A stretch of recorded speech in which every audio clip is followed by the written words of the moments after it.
میں نے ان سے کہا کہ اگر بڑی مامی کو ہمارے گھر کے کام کرنے میں تکلیف ہوتی ہے تو ان کو آئندہ کے بعد ہمارے گھر میں آنے کی کوئی ضرورت نہیں ہے. میں خود تمام کام اچھے انداز میں سنبھال لوں گا، آپ کو پریشان ہونے کی ضرورت نہیں ہے. لیکن میں آئندہ کے بعد اپنی شادی کے متعلق کوئی بھی بات نہیں سنوں گا، کیونکہ میں کسی بھی لڑکی سے شادی نہیں کرنا چاہتا. میں عورت کے روپ میں صرف اپنی ماں کو ہی پسند کرتا تھا. وہ مجھے چھوڑ کر چلی گئی ہیں تو اب میں کسی بھی عورت کو اپنی زندگی میں شامل نہیں کرنا چاہتا. میں اپنا فیصلہ سناتے ہوئے گھر سے باہر نکل آیا. ابا مجھے آوازیں دیتے رہ گئے، لیکن میں ان کی سنی انسنی کرتے ہوئے چلا گیا. چند دنوں بعد جب بڑی مامی کو میرے خیالات کے بارے میں علم ہوا تو انہوں نے ابا پر دباؤ بڑھا دیا اور ان کو ہر طریقے سے سمجھا بجھا کر مجھے شادی کے لیے منانے کی بھرپور کوششیں شروع کر دی. میں نے ابا کی جانب سے ملنے والے دباؤ کی وجہ سے اس قدر تنگ آیا کہ میں نے شراب پینا شروع کر دی، کیونکہ میں خود پر سے اپنا اختیار کھو رہا تھا. میں نے بہت کوشش کی لیکن ابا نے میری ایک بھی نہ مانی اور میرا رشتہ زبردستی طے کر دیا. میں ان کے سامنے بے بس ہو چکا تھا. میرے پاس شادی کرنے کے علاوہ اور کوئی چارہ نہ تھا. جب سے میرا رشتہ طے ہوا تھا میں نے گھر سے باہر رہنا شروع کر دیا تھا. مجھے لگا کہ ہو سکتا ہے ابا میری بات کو سمجھتے ہوئے میرا رشتہ ختم کر دیں، لیکن میں اپنے اس خیال میں غلط ثابت ہوا. ابا کو تو کوئی پرواہ ہی نہ تھی. میں نے شراب ہی کو اپنا سب کچھ سمجھ لیا اور اس میں دھت رہنے لگا. اور پھر وہ دن آن پہنچا جس دن ابا نے میرا نکاح رکھا تھا. میں نے ابا کو آخری بار سمجھانے کی بہت کوشش کی. میں ان کو اس عمل سے دور رکھنا چاہتا تھا، کیونکہ جب میں اس سب کے لیے راضی نہیں تھا تو میں کسی کی زندگی کو برباد کرنے کے بارے میں سوچ بھی نہیں سکتا تھا. لیکن ابا مجھے اس کے لیے مسلسل مجبور کیے جا رہے تھے. میں گھر چھوڑ کر جا رہا تھا، لیکن ابا نے میرے سامنے ہاتھ جوڑتے ہوئے اپنی قسم دے دی اور میرے پیروں میں اپنی قسم کی بیڑیاں ڈال کر مجھے ہمیشہ کے لیے روک لیا اور پھر مجھے شادی کرنے پر مجبور کر دیا. میں نے ابا کی خاطر نکاح کے لیے ہاں کر دی اور ابا سادگی سے میری بیوی کو رخصت کروا کر گھر لے آئے. لیکن میں نے اپنے دل میں ٹھان لی تھی کہ میں کبھی بھی اس لڑکی کو اپنی زندگی میں بیوی کا درجہ نہیں دوں گا، کیونکہ وہ مجھ پر زبردستی مسلط کی گئی تھی.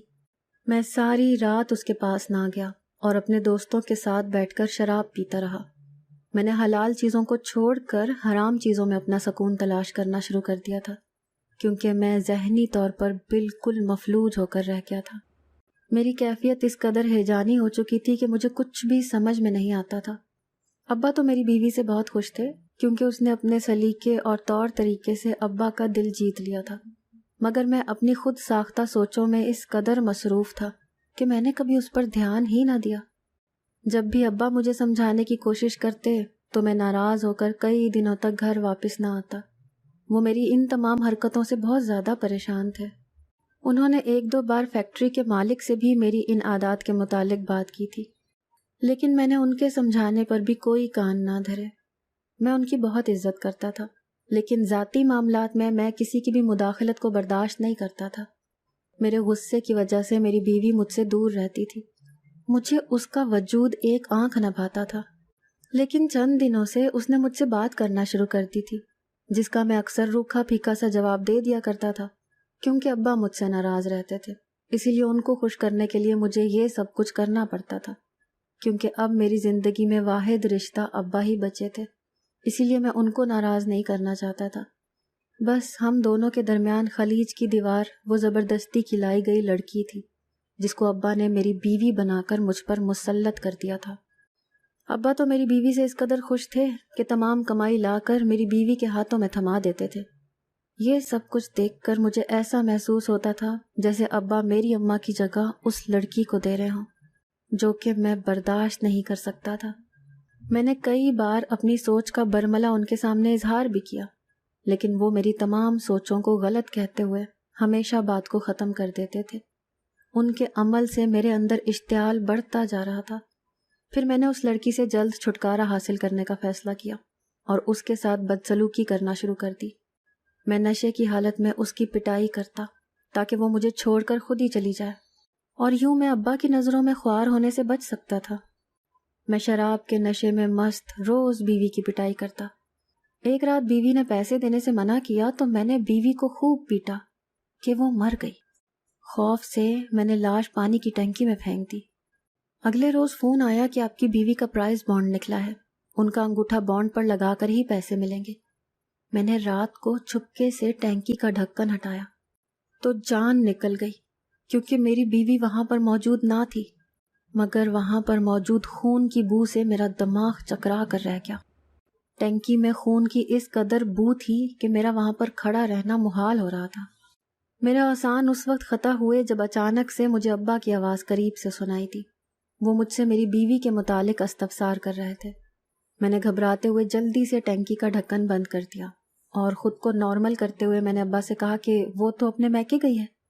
ابا نے حیرانی کا اظہار کرتے ہوئے کہا کہ اس نے مجھے تو اس بارے میں کچھ بھی نہیں بتایا تھا، لیکن میں نے ان کو اپنی باتوں سے رام کرتے ہوئے کہا کہ اس کو جلدی تھی اسی لیے وہ چلی گئی۔ اس نے مجھے کہا تھا کہ میں آپ کو بتا دوں، لیکن میں بتانا بھول گیا۔ چند دنوں بعد وہ خود ہی واپس آ جائے گی۔ اور ان کا دماغ اپنی بیوی کی جانب سے ہٹاتے ہوئے میں کہنے لگا کہ آپ کو اس کے بارے میں پریشان ہونے کی ضرورت نہیں ہے، اچھا ہے میں بھی کچھ دن سکون سے رہ لوں گا۔ وہ میری بات سن کر ہنکارا بھرتے ہوئے چلے گئے۔ میں نے خود کی تسلی کے لیے جب دوبارہ سے ٹینکی کا ڈھکن ہٹا کر اندر جھانکا تو وہاں پر میری بیوی موجود نہ تھی۔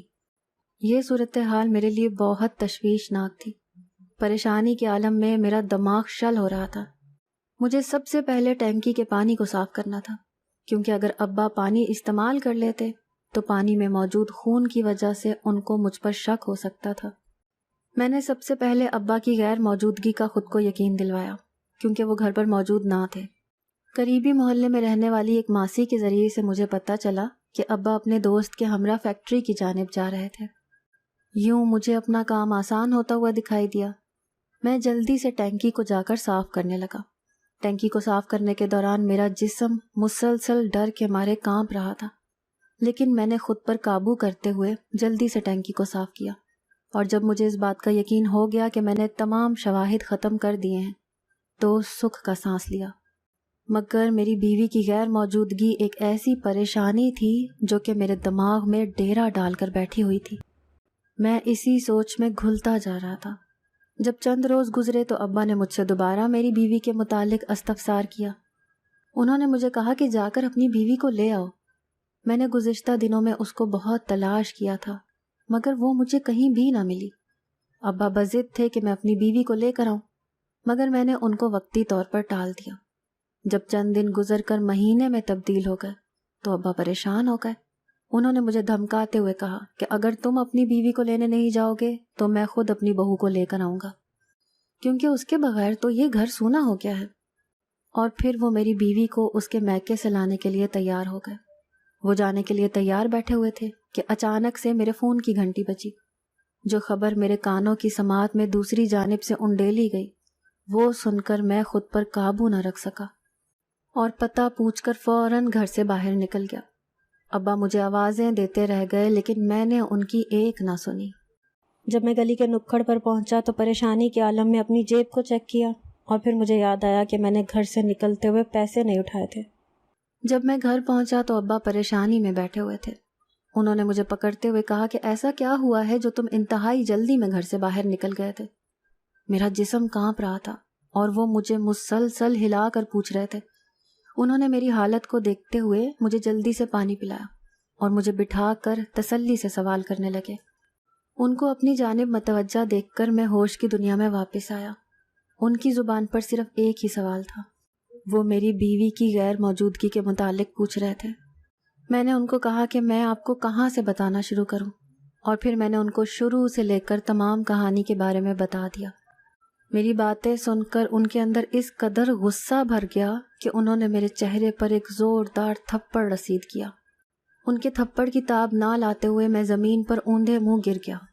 وہ مجھے گریبان سے پکڑتے ہوئے مسلسل پیٹتے جا رہے تھے۔ میں نے بھی خود کو ان کے رحم و کرم پر چھوڑ دیا تھا۔ جب وہ مجھے پیٹ کر تھک گئے تو چارپائی پر بیٹھ گئے اور سر تھام کر رونے لگے۔ مجھے ابا کی مار سے جسم پر لگنے والی چوٹوں کی تو کوئی پرواہ نہ تھی۔ میں شل دماغ کے ساتھ زمین کو گھور رہا تھا جب دوبارہ سے میرا موبائل بجا اور پھر دوبارہ سے وہی خبر میری سماعت میں انڈیلی گئی، جس کو سن کر میں گھر سے باہر نکلا تھا۔ میں فوراً اٹھا اور کمرے سے جا کر پیسے اٹھانے لگا۔ جب میں پیسے لے کر گھر کے داخلی دروازے کی جانب بڑھا تو ابا نے مجھے سختی سے روک لیا اور کہا کہ اب تم کدھر جا رہے ہو؟ میں نے ان کی بات کے جواب میں انہیں فون پر آنے والی کال کے متعلق بتانا شروع کیا۔ میں نے انہیں بتایا کہ مجھے ہسپتال سے فون آیا ہے، میری بیوی کی حالت انتہائی تشویشناک ہے اور اس کا آپریشن کرنا ضروری ہے، جس کے لیے مجھے نرس بلا رہی ہے۔ جب میری بیوی غائب ہوئی تھی تو میں نے اس کو ڈھونڈنے میں کوئی کسر نہ چھوڑی تھی۔ ہسپتال میں موجود نرس میرے دوست کی بیوی ہے۔ میں نے اس کو بھی اپنی بیوی کی تصویر دکھائی تھی تاکہ جب بھی اس کو میری بیوی سے متعلق علم ہو تو وہ مجھے بتا دے۔ اب ہسپتال سے اسی کا فون تھا، کیونکہ میری بیوی ان کو سڑک پر انتہائی تشویشناک حالت میں ملی تھی۔ اس کا آپریشن کرنا ضروری تھا، جس کی وجہ سے وہ مجھے بلا رہے تھے۔ اسی لیے مجھے وہاں پر جلدی جانا ہوگا، کیونکہ میں اپنی بیوی کو کھونا نہیں چاہتا۔ مجھ سے بہت بڑی غلطی ہو گئی ہے۔ میں اب اپنی تمام غلطیوں کا مداوع کرنا چاہتا ہوں۔ اس کا آپریشن کروانا بہت ضروری ہے۔ ابا نے مجھے جلدی سے ہسپتال جانے کی تلقین کی اور خود بھی میرے ہمراہ چل پڑے۔ ہم دونوں جلدی سے ہسپتال پہنچے۔